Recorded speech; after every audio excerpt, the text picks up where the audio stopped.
భారత్ అభివృద్ధి చెందుతున్న దేశాల జాబితా నుంచి అగ్రరాజ్యాలకు మార్గదర్శనం వహించే దిశగా అడుగులు వేస్తున్న రోజులివి. Make in India, made in ఇండియాల స్వప్నం సాకారమవుతున్న కాలమిది. ఈ మహత్తర లక్ష్యాల సాధన వెనుక నేడు అగ్రరాజ్యాలుగా చలామణిలో ఉన్న అనేక దేశాల్లోని అభివృద్ధి వెనుక మన మేధో సంపత్తి చాలా కీలకం.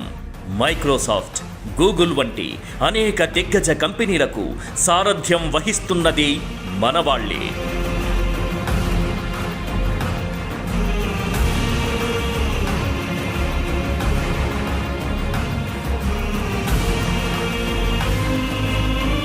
ఈ మహత్తర లక్ష్యాల సాధనకు మూల స్తంభాలు, పునాదులు చదువుల తల్లి సరస్వతి నిలయాలైన మన విశ్వవిద్యాలయాలు, కళాశాలలు.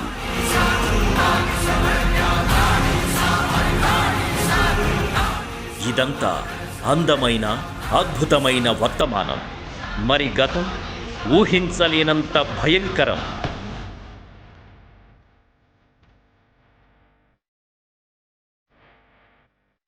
మీరు చూస్తున్న దృశ్యాలు అక్షర సత్యాలు. విదేశీ భావజాలంతో, అర్థం లేని సిద్ధాంత రాద్ధాంతాలతో ఈ దేశానికి మూలమైన సంస్కృతి సంప్రదాయాలను దెబ్బతీయాలనే వ్యూహంతో కొన్ని సంస్థలు, సంఘాలు చెలరేగిపోయిన రోజులవి.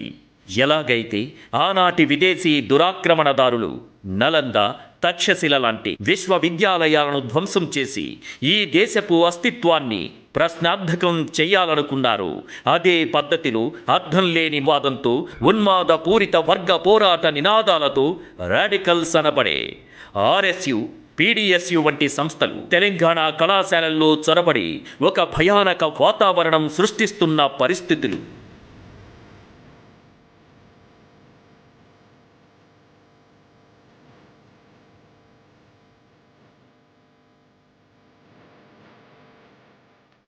అడవుల్లో దాక్కుని పల్లెసీమల్లో నెత్తురు పారించిన సిద్ధాంతవాదులే ఇటు చదువుల తల్లి సరస్వతి నిలయాల్లోనూ అంతే బీభత్సం సృష్టిస్తూ మన పురోగతిని మళ్లీ వెనక్కి నెట్టే ప్రయత్నం చేస్తున్న రోజులవి.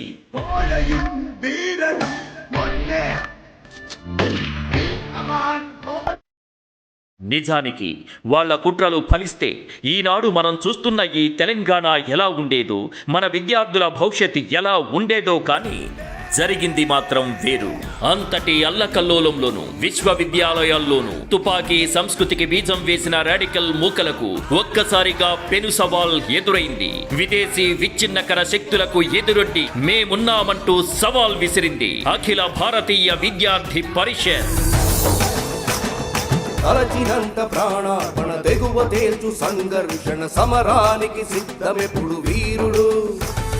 కృష్ణగీత సారమిది, దైవ శాసనాల విధి, యుద్ధానికి జంకడెప్పుడు యోధుడు.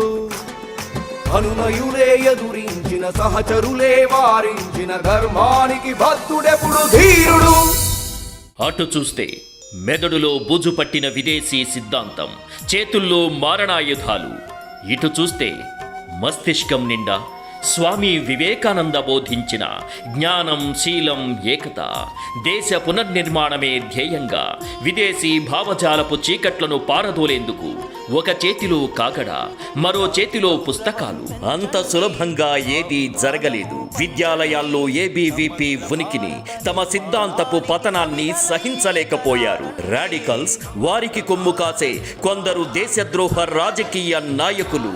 ఫలితం కనీసం 2 దశాబ్దాల పాటు విశ్వవిద్యాలయాలు, విద్యాలయ ప్రాంగణాల్లో చిందిన జాతీయవాదుల నెత్తురు. సూర్యభావన విడిచిన నాడు, వీరుల కథలను మరిచిన నాడు, మనుగడలేదు, మయ్యే లేదు, మనుగడలేదు, మయ్యే లేదు, మన జీవితమున కర్తమే లేదు, మన జీవితమున కర్తమే లేదు. ఈ దేశం కోసం, ఈ ధర్మం కోసం బలిదానాల పరంపర మొదలైంది. తేరా వైభవ్ సదా రహేమా, హమ్ దిన్ చార్ రహే యా నా రహే. मन से धन से तन मन धन जीवन से हम करे राष्ट्र आराधन, हम करे राष्ट्र आराधन, हम करे राष्ट्र आराधन. ఓ తల్లి భారతమాత, మేముండొచ్చు ఉండకపోవచ్చు, కానీ నీ కీర్తి మాత్రం ఉజ్వలంగా ప్రకాశిస్తూనే ఉంటుందంటూ తృణప్రాయంగా ప్రాణాలర్పించారు మన ఏబీవీపీ సింహకిశోరాలు. నిలువరించి ఆవేదన దీక్షభూని జై సాధన ప్రతిఘటించి బలహీనత వదులుకో. బ్రహ్మాండమంత నిలదీసిన ఒంటరిగా వెలివేసిన సంకల్పం సడలకుండా నడుచుకో. ఒకరు, ఇద్దరు, ముగ్గురు, ఇంకా అనేక మంది భరతమాత బిడ్డలు ఇలా వరంగల్, కరీంనగర్, హైదరాబాద్ జిల్లా వివిధ ప్రాంతాల్లో తాము నమ్మిన సిద్ధాంతం కోసం సరస్వతి నిలయాల నుంచి ముష్కర మూకలను తరిమేసేందుకు తాము తీసుకున్న సంకల్పం కోసం నెత్తుటి మడుగులో ఒదిగిపోయిన వీరోచిత దృశ్యాలివి.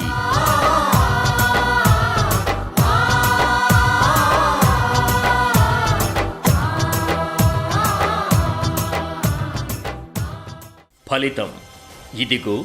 ఇలా మనం నేడు చూస్తున్న పచ్చని ప్రకృతిలో, పవిత్ర వాతావరణంలో మరో ప్రపంచం సృష్టికి యజ్ఞం సాగిస్తున్న మన మహా విశ్వవిద్యాలయాలు, చదువుల తల్లి నిలయాలు, ప్రపంచం నలుమూలలకు మేధావులను అందిస్తున్న విజ్ఞాన కర్మాగారాలు ఒకవైపు విదేశీ భావజాలపు మోకలను ఎదురొడ్డుతూనే మరోవైపు ఏబీవీపీ నిర్మాణాత్మక, సహకారాత్మక, సహభాగాత్మక కార్యక్రమాలను వేల సంఖ్యలో నిర్వహించింది. యువతరంలో స్ఫూర్తిని రగిలించింది.